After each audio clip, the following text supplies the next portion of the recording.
Hello, Mark. I'm Mia. My student number is 80441029. I'm a freshman, and the title of speech is A Guerrilla Gardener in South Central LA. I live in South Central. This is South Central. Liquor stores, fast food, vacant lots. So the city planners, they get together and they figure they're going to change the name South Central to make it represent something else. So they changed it to South Los Angeles. Like this is going to fix what's really going wrong in this city. This is South Los Angeles. Laughter. Liquor stores, fast food, vacant lots. Just like 26.5 million other Americans. I live in a food desert. South Central Los Angeles, home of the drive-through and the drive-by. Funny thing is, the drive-throughs are killing more people than the drive-bys. People are dying from incurable disease in South Central Los Angeles. For instance, the obesity rate in my neighborhood is 5 times higher than, say, Beverly Hills, which is probably 10 miles away. I got tired of seeing this happening, and I was wondering, how would you feel if you had no access to healthy food? If every time you walk out your door you see the ill effects that the present food system has on your neighborhood. I see wheelchairs bought and sold like used cars. I see dialysis center popping up like Starbucks, and I figured this has to stop. So I figured that the problem is the solution. Food is the problem, and food is the solution. Plus, I got tired of driving 45 minutes round trip to get an apple that wasn't impregnated with pesticides. So what I did, I planted a food forest in front of my house. It was on a strip of land that we call a parkway. It's 150 feet by 10 feet. Thing is, it's owned by the city, but you have to maintain it. So I'm like, cool, I can do whatever the hell I want, since it's my responsibility and I gotta maintain it. And this is how I decided to maintain it. So me and my group, LA Green Grounds, we got together and we started planting my food forest, fruit trees, the whole 9 vegetables. What we do, we're a paid-it-forward kind of group, where it's composed of gardeners from all walks of life, from all over the city, and is completely volunteer, and everything we do is free. In the garden, it was beautiful. And then somebody complained. The city came down on me and basically gave me a citation saying that I had to leave my garden, which this citation was turning into a warrant. And I like, come on, really? A warrant for planting food on a piece of land that you could care less about? Laughter. And I was like, cool, bring it, because this time it wasn't coming up. So LA Times got a hold of it. Steve Lopes did a story on it and talked to the councilman and one of Green Grounds members. They put out a petition on Change.org, and with 900 signatures were a success. We had a victory on our hands. My councilman even coding and say how they endorse and love what we're doing. I mean, come on, why wouldn't they? LA is the United States in vacant lots that the city actually owns. They own 26 square miles of vacant lots. That's 20 Central Parks. That's enough space to plant 725 million tomatoes plants. Why in the hell would they not okay this? Growing one plant will give you 10,000 seeds.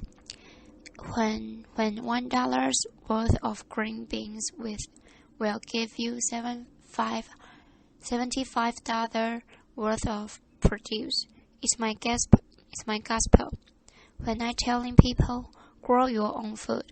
Growing your own food is like printing your own money. Applause. See, I have a legacy in South Central. I grew up there. I raised my sons there. And I refuse to be a part of this manufactured reality that was manufactured for me by some other people. And I'm manufacturing my own reality. See, I'm an artist. Gardening is my graffiti. I grow my art just like a graffiti artist. Where they beautify wells me, I beautify lawns, parkways. I use the garden, the soil, like it's a piece of cloth, and the plants and the trees. That's my embellishment for that cloth. You'd be surprised what the soil could do if you let it be your canvas. You just couldn't imagine how amazing the sunflower is and how it affects people. So what happened? I witnessed my garden become a tool for the education, a tool for the transformation of my neighborhood, to change the community. You have to change the composition of the soil. We are the soil. You'll be surprised how kids are affected by this. Gardening is the most therapeutic and defend act you can do, especially in the inner city. Plus, you get strawberries. Laughter. I remember this time there was this mother and a daughter came. It was like 10:30 at night, and they were in my yard, and I came out and they looked so ashamed. So I'm like, man, it made me feel bad that you were there. And I told them, you don't have to do this like this. This is on the street for a reason. It made me feel ashamed to see people that were this close to me that were hungry. And this only reinforced why I do this. And people ask me, Finn, aren't you afraid people are going to steal your food? And I'm like, hell no, I aren't afraid they're gonna steal it. That's why it's on the street. That's the whole idea. I want them to take it, but at the same time, I want them to take back their health. There's another time when I put a garden in this homeless shelter in downtown Los Angeles. These are the guys, they helped me unload the truck. It was cool. And they just share stories about how this affect them and how they used to plant with their mother and their grandmother. And it was just cool to see how this changed them, if it was only for that one moment. So Green Grounds has gone on to plant maybe 20 gardens. We've had like 50 people come to our diggings and participate, and it's all volunteers. If kids grow kale, kids eat kale. Laughter. If they grow tomatoes, they eat tomatoes. Applause. But when none of this is present to them, if they're not shown how food affects the mind and the body, they blindly eat whatever the hell you put in front of them. I see young people and they want to work, but they're in this thing where they're caught up. I see kids of color and they're just on this track, and that's designed for them. That leads them to nowhere. So with gardening, I see an opportunity where we can train these kids to take over their communities, to have a sustainable life. And when we do this, who knows, we might produce the next George Washington cover. But if we don't change the composition of the soil, we will never do this. Now this is one of my plans. This is what I want to do. I want to plant a whole block of garden where people can share in the food in the same block. I want to take shipping containers and turn them into healthy cafes. Now, don't get me wrong.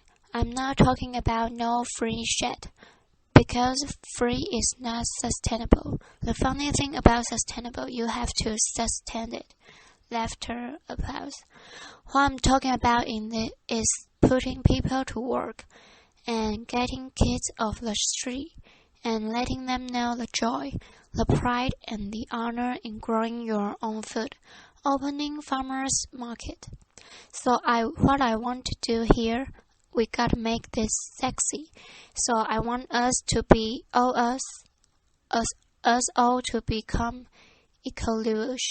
evolutionary, renegades, gangsters gardener.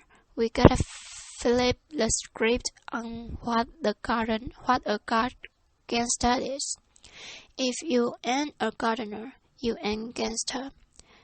And get gangster with yourself, okay? And that be your weapon of choice. Applause. So basically, if you want to meet with me, if you want to meet, don't call me if you want to sit around the cushy chairs and have meetings where you talk about doing some shit, where you talk about doing some shit. If you want to meet with me, come to the garden with your shovel, so we can plant some shit. Please, thank you. Applause. Thank you. Applause.